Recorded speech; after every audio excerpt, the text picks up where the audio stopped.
I am told that the second day of March is an important date in the history of the state of Texas. In the country. But I will leave you to ask Texans why that's the case.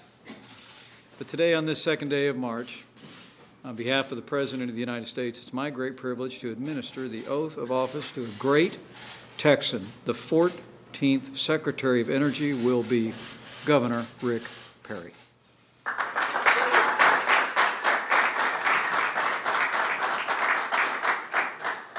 Especially grateful to be joined today by his wonderful wife, Anita, who has been at his side in so many ways that he has served the people of this state and this nation, and now joins him as they serve all the people of the United States at the Department of Energy. Anita, we are honored to have you with us today.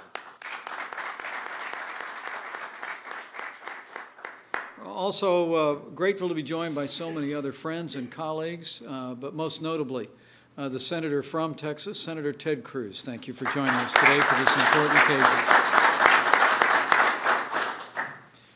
Governor Perry, few Americans have as long and distinguished a record of leadership in public service as you. It stretches back more than 4 decades, despite your youthful appearance. After a 5-year stint in the Air Force and a tour of duty on your family farm, the good people of Texas elected you to the State House, where you served as a representative for 6 years, as Agriculture Commissioner for 8 years, and then as Lieutenant Governor for the state of Texas for only 2, before you became the 47th Governor of the Lone Star State. As Governor of Texas, you served with extraordinary accomplishment and distinction for an amazing 14 years. You worked day in and day out to improve your state and the lives of the millions of America who called it home, and under your leadership, Texas became one of the most prosperous states in the history of this country.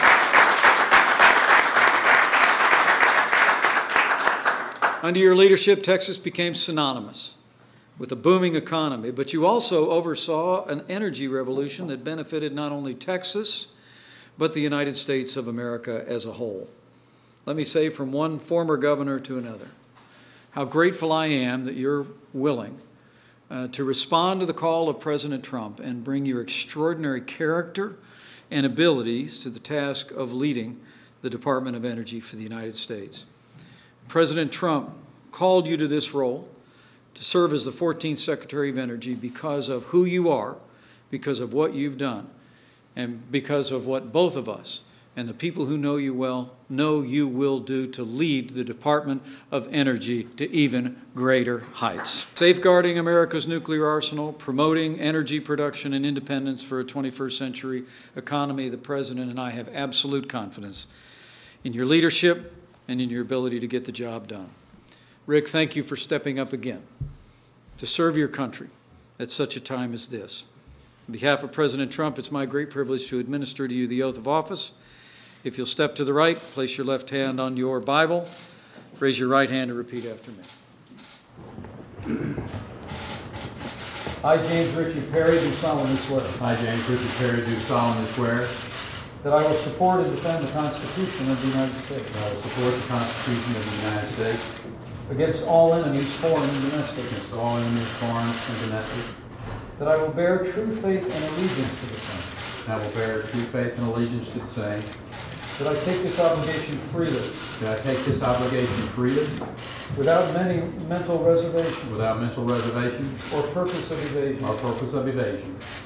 And that I will well and faithfully discharge the duties And I will well and faithfully discharge the duties of the office upon which I am about to enter. of the office of which I am about to enter. So help me God. So help me God. Congratulations. Thank you, sir.